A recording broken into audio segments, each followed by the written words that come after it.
पितृपक्ष का क्या महत्व है, क्या इसका नेगेटिव पॉजिटिव है। आज वो एक मान्यता हो गई है कि पितृपक्ष के दौरान कोई चीजें नहीं खरीदेंगे। कुछ मैंने स्टडी किया है, कुछ अपने गुरु, कुछ पंडितों से मैंने मिला है जो सच में जानकारी रखते हैं वेद का, उपनिषद का, शास्त्र का, रामायण का, गीता का। वैसे तो हिंदुस्तान के अलग अलग कोने में इस 7 से 8 जगह का फैसला हुआ। गया, हरिद्वार, मथुरा, प्रयागराज, बनारस, उज्जैन, अयोध्या, और उस पर्टिकुलर जगह पे पहुंचने में उनको 15 दिन, 20 दिन, 1 महीना, 10 दिन लगता था। नहीं खरीदते थे लोग पितृपक्ष के दौरान किसी चीज को, नई चीज का शुरुआत नहीं करते थे। उसका वजह क्या था वो सब मैं बताऊंगा।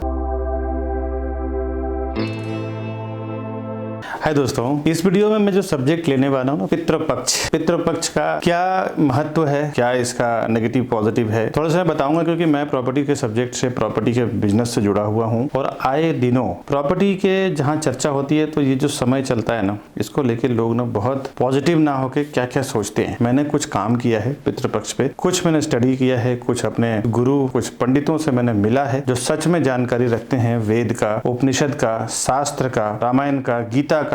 कुछ मैंने काफी सारे लोगों से मिला हूं। मैं उसी संदर्भ में कुछ बातें बताऊंगा पितृपक्ष को लेके, ये क्या होता है, क्यों ये प्रथा डिजाइन हुई और उसका वजह क्या था कि नहीं खरीदते थे लोग पितृपक्ष के दौरान किसी चीज को, नई चीज का शुरुआत नहीं करते थे। उसका वजह क्या था वो सब मैं बताऊंगा। आप मुझे लास्ट में कमेंट करके बताइएगा कि क्या आप सोचते हैं इन सब्जेक्ट के बारे में। पितृपक्ष डिजाइन इसलिए किया गया कि भाई 365 डेज यानी कि 12 महीने लोग अपने काम धंधे में बिजी रहते हैं। वो इसलिए समय नहीं निकाल पाते हैं कि अपने देवी देवताओं के लिए, अपने पूर्वजों के लिए, बड़े बूढ़ों के लिए, माँ बाप, दादा दादियों के लिए कुछ ऐसा पिंडदान, पूजा, कुछ धर्म स्थल पे जा सकें, कुछ कर सकें। तो इसके ऊपर कहते हैं कि साल का एक ऐसा समय जिस वक्त पे सभी लोग इस चीज को एक फेस्टिवल के तौर पे बोलें, एक रिलीजियस बिलीफ के तौर पे बोलें, इसको कर सकें। तो उसमें डिजाइन हुआ कि चलो इस 1 महीने का जो वक्त है, इस महीना, इस तिथि, इस नक्षत्र में इस चीज को रखा जाएगा कि अपने सारे बड़े बुजुर्गों को कुछ दान पुण्य किया जाए, उनके नाम पे प्रसाद बांटा जाए, कुछ पितृदान किया जाए, कुछ पिंडदान किया जाए। इसके ऊपर ये इवेंट है, ये डिजाइन किया गया पिंडदान का यानी कि पितृपक्ष का। अब नई चीजें नहीं खरीदी जाती है, इसलिए तो मैंने आपको बता दिया कि पितृपक्ष का डिजाइन क्यों हुआ उस 1 महीने के दौरान। अब नई चीजें क्यों नहीं खरीद पाते थे लोग, उसका वजह ये था दोस्तों कि जब ये रेडी किया गया पितृपक्ष का इस महीने को होना है।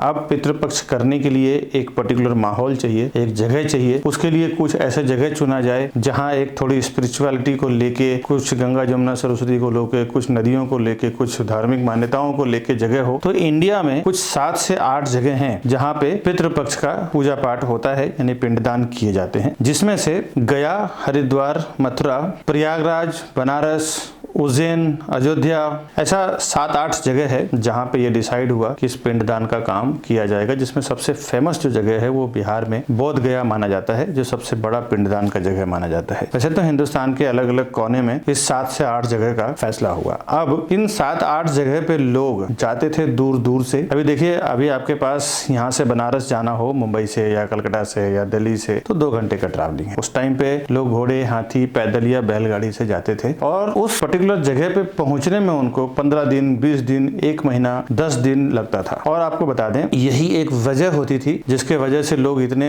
पूजा में, पाठ में, अनुष्ठान में, यात्रा में बिजी होते थे कि चीजों को खरीद नहीं पाते थे। दुकानें पड़ी की पड़ी रह जाती थी, सब चीजें पड़ी की पड़ी रह जाती थी, बिकती नहीं थी, क्योंकि सब लोग पूजा पाठ और अनुष्ठान में लगे रहते थे। इसके लिए प्रथा बनाई गई क्योंकि भाई चलो वो जो पर्टिकुलर मंथ है, जिस मंथ में पिंडदान किया जाएगा, उस मंथ में हमारे पास पूजा और अनुष्ठान के लिए समय नहीं रहता है, इसीलिए हम उस मंथ में कोई चीज खरीदारी नहीं करेंगे क्योंकि समय ही नहीं है उनके पास। तो ये समस्या को ध्यान में रख के उन्होंने इस प्रथा का डिजाइन हुआ था और फिर वो चीजें चलती चली आई और समय के साथ वो जो समस्याओं की वजह से वो प्रथा बनी थी, बाद में वो प्रथा इतनी मजबूत रूढ़ियों में तब्दील हो गया कि आज वो एक मान्यता हो गई है कि पितृपक्ष के दौरान कोई चीजें नहीं खरीदेंगे। बट ऐसा नहीं है, बहुत सारे लोग ऐसे नहीं है। कुछ लोग मानते हैं बहुत स्ट्रांगली और कुछ लोग नहीं मानते हैं। मैंने कुछ पढ़ा है, कुछ चीजों को सुना है, स्टडी किया है, उसके बेस पे आपको बता रहा हूँ। मेरे को लगा 2-3 दिन इसका स्टडी करने में, इसके बाद में ये वीडियो को आपको डिलीवर कर रहा हूँ। तो ये थी पितृपक्ष के दौरान कुछ खरीदना नहीं चाहिए। ये आज की मिथ है, खुद को धोखा देने वाली चीज है। मैंने ये देखा है कि कस्टमर को जब सस्ता मटेरियल मिलता है, सस्ती चीजें मिलती है तो तुरंत जाके खरीद लेते हैं, फिर कोई पितृपक्ष उनको नुकसान नहीं करता। ऐसे मेरे सामने कई प्रोजेक्ट लॉन्च हुआ जो मार्केट के प्राइस से सस्ता था और धड़ाधड़ बिक गया और वो पितृपक्ष के दौरान लॉन्च लॉन्च हुआ था। और ऐसा मैंने बड़े बड़े ब्रांड में बात कर रहा हूँ। लोधा का एक प्रोजेक्ट लॉन्च हुआ था जो पितृपक्ष में लॉन्च हुआ और सारा का सारा फ्लैट उनका बिक गया क्योंकि प्राइसिंग बहुत अच्छी थी।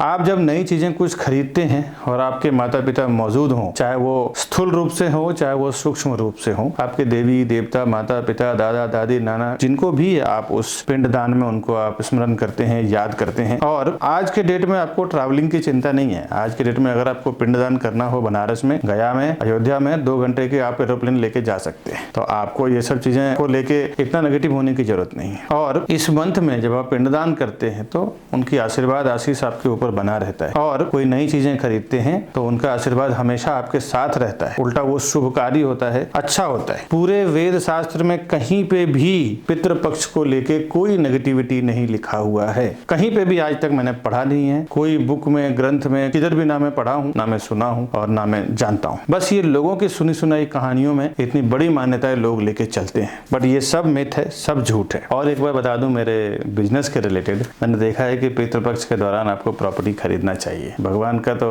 मर्जी है, इसलिए आपको वो चीजें मिल रही है। और मैं तो कई बार देखा हूँ कि बहुत अच्छा नेगोशिएशन हो जाता है। कई बार मैंने प्रॉपर्टी सेल किया है पितृपक्ष के दौरान और अच्छा एक बढ़िया नेगोशिएबल प्राइस होती है। जो पॉजिटिव लोग होते हैं वो उसी टाइम उसका बेनिफिट ले लेते हैं। 1 लाख 2 लाख 5 लाख रुपए का डिस्काउंट ले लेते हैं। कह रहे चलो इस महीने तो आपका कोई धंधा होने वाला नहीं है, आप एक काम करो 5 लाख रुपए कम कर दो, मैं आपका डील करता हूँ। तो ऐसे भी मैंने देखा है कि इसका आपको बेनिफिट लेना चाहिए कि सांसारिक मान्यताओं से ऊपर उठ के आपको काम करना चाहिए। आपका माइंडसेट पॉजिटिव होना चाहिए। कुछ नहीं होता, इवन पूर्वज तो आपको साथ देते हैं। अगर आप कुछ अच्छी चीजें खरीदेंगे या नई चीजें खरीदेंगे तो आपके माँ बाप या आपके दादा दादी खुश होकर आपको आशीर्वाद ही देंगे। ऐसा कभी ना हो कि वो आपके लिए भला नहीं चाहें। आप क्या महसूस करते हैं या आप क्या समझते हैं, मेरे बात को लेकर कितने सहमति हैं और कितने सहमति नहीं है, आप कमेंट्स जरूर कीजिएगा। मैं आपके कमेंट्स का वेट करूंगा और रिप्लाई भी करूंगा अगर कुछ चीजें जरूरत पड़ी तो। मिलूंगा नेक्स्ट वीडियो में। तब तक के लिए नमस्कार दोस्तों।